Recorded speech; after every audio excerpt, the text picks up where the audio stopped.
Movie के शुरुआत में हमें साल 1985 का समय दिखाया जाता है, जहां पर समुद्र के किनारे एक आदमी को देखते हैं जो वो एक लाइट हाउस पर हमेशा की तरह अपना काम कर रहा होता है। बहुत तेज तूफान चल रही होती है कि तभी उस आदमी को समुद्र के किनारे पर एक लड़की दिखाई देती है जो दिखने में आम इंसानों जैसी तो नहीं लग रही थी। जिसके बाद वो आदमी उस लड़की की जान बचाता है और ये लड़की कोई और नहीं बल्कि अटलांटिस की शहजादी होती है। अटलांटिस एक ऐसा शहर का नाम है जो समुद्र के अंदर रहता है और ये लड़की वहीं से आई होती है। ये दोनों काफी वक्त साथ में रहते हैं और धीरे धीरे एक दूसरे को काफी करीब और पसंद करने लगते हैं और कुछ वक्त के बाद शादी भी कर लेते हैं। जिसके बाद इनकी एक बेटा भी होता है जिसका नाम आर्थर होता है। आर्थर एक ऐसा लड़का होता है जो समुद्र में रहने वाले किसी भी जानवर से कम्युनिकेट करके उनसे बात कर सकता है कि तभी अचानक से इनके घर पर अटलांटिस के आर्मी हमला कर देते हैं और सोल्जर का मकसद ये होता है कि अटलांटिस की शहजादी को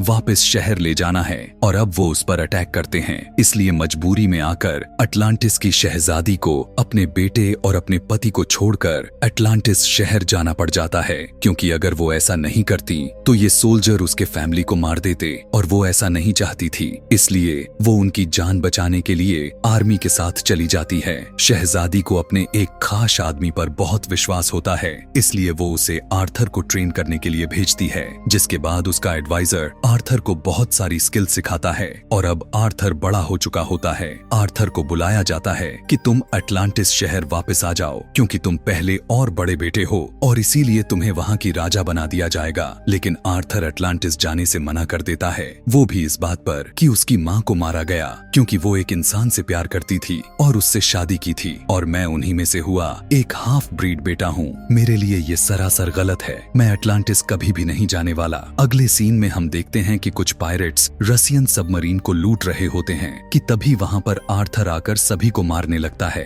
लड़ाई के समय पायरेट्स का लीडर मर जाता है जिसे आर्थर मारता है। वहीं पर उस मरने वाले लीडर का बेटा जिसका नाम डेविड होता है वो भी मौजूद होता है। डेविड जब देखता है कि उसके फादर को आर्थर मारा है तो वो उससे किसी भी हाल में बदला लेने का ठान लेता है। आगे हम अटलांटिस शहर में एक ओरम नाम के सोल्जर को देखते हैं और ये अटलांटिस का किंग बनने वाला होता है और ये आर्थर का सौतेला भाई भी है जो पानी के अंदर रहता है। ओरम दूसरे किंग से मिलता है। ये किंग्स अटलांटिस के आसपास रहने वाले सिटीज के होते हैं जो कि पानी के अंदर ही होते हैं। ओरम उनमें से एक किंग से कहता है कि हमें अपर सरफेस पर अटैक कर देना चाहिए क्योंकि वो हमारे समुद्र को गंदा कर रहे हैं, बहुत ही ज्यादा पोल्यूशन फैला रहे हैं। इसी वजह से हमारी समुद्र काफी गंदी होती जा रही है। लेकिन वो किंग की इस फेवर में नहीं रहता कि जमीन पर रहने वाले लोगों पर अटैक किया जाए। लेकिन वो किंग ये भी देखता है कि ओरम का साथ बाकी की किंगडम के रहने वाले 4 बादशाहों ने दिया तो ओरम को ओसेन मास्टर का टाइटल मिल जाएगा, यानी कि ओरम कमांडर बन जाएगा और इसी का ही फैसला माना जाएगा। अभी इनमें यह बात चल ही रही होती है कि तभी अचानक से एक रसियन सबमरीन आती है और वो इन पर अटैक कर देती है। जिसके बाद ओरम उनसे लड़ता है और उस किंग का जान भी बचाता है, जिससे प्रसन्न होकर वो किंग ओरम का साथ देने का वादा करता है। उस किंग की बेटी का नाम मीरा होता है जिसकी शादी ओरम से होने वाली होती है और मीरा को यह बात बिल्कुल भी पसंद नहीं आती क्योंकि वो ओरम से शादी नहीं करना चाहती थी और उसकी वजह आर्थर होता है, क्योंकि उसे लगता है कि अगर आर्थर अटलांटिस आ जाए तो ओरम किंग नहीं बनेगा। और यही बात कहने के लिए मीरा आर्थर के पास जमीन पर जाती है और आर्थर से हेल्प मांगती है। वो उससे कहती है कि तुम वापस अटलांटिस शहर आ जाओ क्योंकि शहजादी के बड़े बेटे हो, इसलिए तुम्हें वहां का किंग बना दिया जाएगा। लेकिन आर्थर साफ साफ इनकार कर देता है कि तभी वहीं पर समुद्र से निकलकर एक बहुत बड़ा सुनामी आता है जो ओरम ने भेजा होता है। उस सुनामी में आर्थर के फादर भी होते हैं जो काफी जख्मी हो जाते हैं कि तभी मौके पर आकर मीरा उनकी जान बचा लेती है और वो आर्थर की ट्रस्ट को जीत लेती है और यह देखकर आर्थर को अब मीरा पर विश्वास होने लगता है। जिसके बाद वो मीरा के साथ पानी में जाता है। यहाँ पर आर्थर अपने टीचर से भी मिलता है जिसने उसे बहुत सारे लड़ने की स्किल सिखाए होते हैं और ये वही सोल्जर होता है जो आर्थर की मदर का सबसे ट्रस्टेबल सिपाही था। ये दोनों आर्थर को बताते हैं कि तुम्हें एक ट्राइडेंट को ढूंढना है जिसमें बहुत ताकत और काफी ढेर सारी जादू भी है और जिसको ये ट्राइडेंट मिल गया उससे बगैर सवाल पूछे उसे अटलांटिस का किंग बना दिया जाता है, क्योंकि बिना ट्राइडेंट के अलावा ओरम तुम्हें कभी भी किंग बनने नहीं देगा। वो बहुत ज्यादा ताकतवर है, अगर तुम उससे लड़के भी क्लेम भी करना चाहोगे तब भी वो तुम्हें जितने नहीं देगा। अभी बात हो ही रही होती है कि तभी ओरम के सिपाही यहाँ पर आ जाते हैं और आर्थर पर अटैक कर देते हैं। आर्थर भी उनसे काफी लड़ता है, लेकिन उसे पकड़ लिया जाता है और उसे एक मोटी जंजीर से बांध दिया जाता है और उसी जंजीरों में जकड़े हुए ओरम के सामने पेश किया जाता है।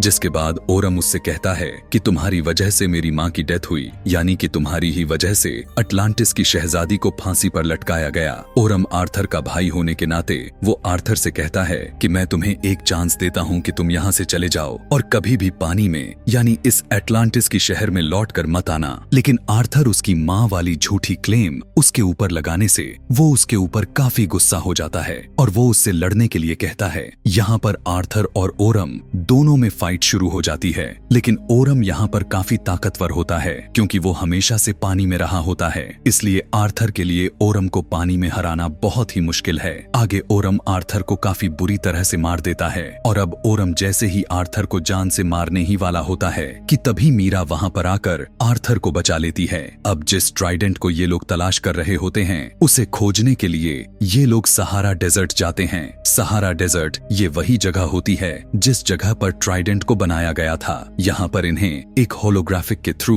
एक मैसेज मिलता है जो वो इन्हें बताता है कि इन्हें अब इटली जाना है और वहीं पर इन्हें कोऑर्डिनेट्स मिलेंगे कि आखिर वो ट्राइडेंट इस समय कहाँ पर मौजूद है। ट्राइडेंट बेसिकली एक बड़े से त्रिशूल की तरह होता है जिसमें बहुत सी मैजिकल पावर्स होते हैं। दूसरी तरफ हम देखते हैं कि ओरम डेविड से मिलता है। डेविड वही शख्स होता है जो मरने वाले पायरेट का बेटा था, जो वो एक्वामैन से अपने फादर की मौत का बदला लेना चाहता था। यहाँ पर हमें एक यह भी बात पता चलता है कि जो अटलांटिस शहर पर रसियन सबमरीन से अटैक हुआ था वो किसी और ने नहीं बल्कि ओरम और डेविड के मिली हुई साजिश से हुआ था। यानी कि ये सारा प्लान ओरम का ही था कि डेविड उस किंग पर अटैक करे और ओरम उस किंग की जान बचाकर उसकी दिल जीत सके, और ऐसा हुआ भी। ओरम यहाँ पर डेविड को एक अटलांटिस की लेटेस्ट सूट भी देता है जो काफी अजीब और पावरफुल भी होती है, जो कि ये सिर्फ पानी में रहने वाले लोगों के पास ही रहती है। डेविड इस टेक्नोलॉजी को देखकर बहुत ही ज्यादा खुश होता है और वो सोचता है कि आर्थर को मारकर अब उसका बदला पूरा हो जाएगा। दूसरे सीन में हम देखते हैं कि अटलांटिस शहर के एक दूसरे किंगडम में रहने वाले किंग, जिसका नाम किंगडम ऑफ फिशरमैन होता है, ओरम उसे मार देता है और उनके लोगों को मजबूर कर देता है कि वो ओरम का ही साथ दें, क्योंकि अब किंगडम ऑफ फिशरमैन मर चुके हैं। इसलिए ओरम उसके क्वीन और प्रिंसेस को फोर्स करने लगता है। वो उनसे कहता है कि तुम जंग की अगली लाइन में लड़ोगे और उनसे फौज जमा करने के लिए कहता है। यहाँ पर डेविड को दिखाया जाता है जो ओरम के मॉडर्न टेक्नोलॉजी वाली शूट में कुछ चेंजेस करता है और अपने लिए एक अजीब और सुपर हीरो जैसा दिखने वाली शूट बनाता है, और वो सूट को ब्लैक करके उसका नाम ब्लैक मेंटा रखता है और उस सूट को पहनकर बहुत ही पावरफुल हो जाता है। और अब अगले सीन में हम आर्थर और मीरा को देखते हैं जो इटली के अंदर जा रहे होते हैं उन्हीं कोऑर्डिनेट्स की तलाश में, कि तभी अचानक से डेविड वहां पर आ जाता है और आर्थर पर अटैक कर देता है। डेविड यानी कि ब्लैक मेंटा और आर्थर में काफी ज्यादा लड़ाई होती है, जिसके बाद आर्थर डेविड को पहाड़ से नीचे फेंक देता है। लेकिन इस लड़ाई के समय में आर्थर काफी ज्यादा जख्मी हो चुका होता है, जिसके बाद मीरा उसके जख्म को ठीक करती है और वो उसका हौसला बढ़ाती है। वो उसे कहती है कि तुम्हें किंग बनना है और तुम इतने कमजोर नहीं हो सकते, तुम्हें एक किंग की तरह अपनी ताकत दिखानी होगी। जिसके बाद ये दोनों फिर से ट्राइडेंट के तलाश में निकल पड़ते हैं। आगे चलकर इन्हें रात के समय समुद्री तूफान में ये लोग अजीब सी दिखने वाली मॉन्स्टर से सामना करते हैं और इन मॉन्स्टर से लड़कर बचते बचाते ये लोग धरती के दूसरे वाले हिस्से में पहुंच जाते हैं। यानी कि ये वो जगह है जो अर्थ का सेंटर है। यहाँ पर आर्थर अपने माँ को देखता है, यानी कि क्वीन अटलाना, क्योंकि वो खुद को कुर्बानी दे दी होती है इस ट्रेंच में आकर, क्योंकि इस ट्रेंच में आने का मतलब सिर्फ और सिर्फ मौत होता है। लेकिन क्वीन अटलाना भी बच गई होती है, उसे कुछ भी नहीं हुआ होता और वो काफी अरसे से यहीं पर सरवाइव कर रही होती है। आर्थर की मॉम अपने बेटे को देखकर तुरंत पहचान जाती है कि ये आर्थर यानी मेरा बेटा है। आखिर माँ तो माँ होती है। ये तीनों आपस में मिलते हैं और यहाँ पर एक इमोशनल सीन हो जाता है। अब ये लोग ट्राइडेंट के बहुत ही करीब हैं, लेकिन आर्थर अब यहाँ से अकेला ही जा सकता है। आर्थर ट्राइडेंट की तलाश में आगे बढ़ता है। कुछ दूर आगे जाने के बाद उसे ट्राइडेंट तो मिल जाता है, लेकिन जब वो उसे हासिल करने जाता है तब उस पर लेवियथन नाम की जीव उस पर अटैक कर देता है। बेसिकली लेवियथन उस ट्राइडेंट का कीपर होता है, यानी कि इस ट्राइडेंट का हिफाजत करता है। लेवियथन दिखने में ड्रैगन और सांप की तरह होता है और वो आर्थर से कहता है कि यहाँ पर जितने भी लोग आए थे वे सभी वर्दी नहीं थे, इसलिए मैं उन सभी को मार दिया। अब जैसे कि मैं आपको शुरू में ही बताया था कि आर्थर समुद्र के अंदर रहने वाले किसी भी जानवर या जीव से कम्युनिकेट करके बात कर सकता था, तो ये उससे बात करता है। तो ये वो जिसका नाम लेवियथन होता है वो आर्थर से कहता है कि क्या तुम मेरी बात सुन सकते हो, क्योंकि आज से पहले किसी ने भी मेरी बात नहीं सुना और यही वजह है कि मैं उन सभी को मार दिया। आर्थर उसे अपना वर्थ बताता है और उससे क्लेम करता है कि ट्राइडेंट का हकदार मैं हूँ और मैं वर्दी हूँ कि 7 सीज पर मेरी हुकूमत होनी चाहिए। जिसके बाद लेवियथन उसकी बात को स्वीकार करता है और आर्थर उस ट्राइडेंट को हासिल कर लेता है। ये ट्राइडेंट हासिल करने के बाद आर्थर का पावर काफी ज्यादा बढ़ जाती है और उसके शरीर पर एक कॉस्ट्यूम भी बन जाता है जो दिखने में काफी दमदार लग रहा होता है। समुद्र के अंदर रहने वाले सभी किंगडम्स ओरम का ही साथ दे रहे होते हैं। इसी वजह से ओरम खुद को ओसेन मास्टर का टाइटल दे देता है, यानी अब जितने भी फैसले होंगे वो अब ओरम के ही होंगे। यहाँ पर ओरम के साथ देने वाले किंगडम्स को पता चलता है कि आर्थर ने ट्राइडेंट हासिल कर लिया है और रूल और कानून के मुताबिक जिसके पास ट्राइडेंट होगा वहीं अटलांटिस का राजा होगा, यानी कि ओसेन मास्टर होगा। लेकिन जब ओरम को पता चल जाता है कि ट्राइडेंट आर्थर ने हासिल कर लिए हैं तो वो कहता है कि ट्राइडेंट हासिल करने से कुछ नहीं होता, जिसके पास सबसे ज्यादा स्किल और सबसे ज्यादा बहादुर होगा वहीं ओसेन मास्टर होगा। यहाँ पर एक बार फिर से आर्थर और ओरम की लड़ाई होती है जो कि एक सबमरीन के ऊपर लड़ रहे होते हैं। कुछ समय लड़ने के बाद आर्थर ओरम को हरा देता है, लेकिन वो उसको जान से नहीं मारता और उसे जिंदा छोड़ देता है। वो इसलिए क्योंकि वो भी उसका भाई ही होता है कि तभी वहाँ पर अटलाना भी आ जाते हैं। और जब ओरम अपनी मॉम को देखता है कि आर्थर ने अपनी मदर की जान बचाई है तो वो अपने किस्मत को कोसने लगता है और हार मानकर खुद की गिरफ्तारी दे देता है और अटलांटिस के सोल्जर उसे पकड़ कर ले जाते हैं। और इसी के साथ यहीं पर एक्वामैन का पार्ट 1 खत्म हो जाती है। अगर आपको इसका पार्ट 2 चाहिए तो कमेंट में पार्ट 2 लिखना ना भूलें और चैनल पर नए हैं तो सब्सक्राइब करें। Thanks for watching.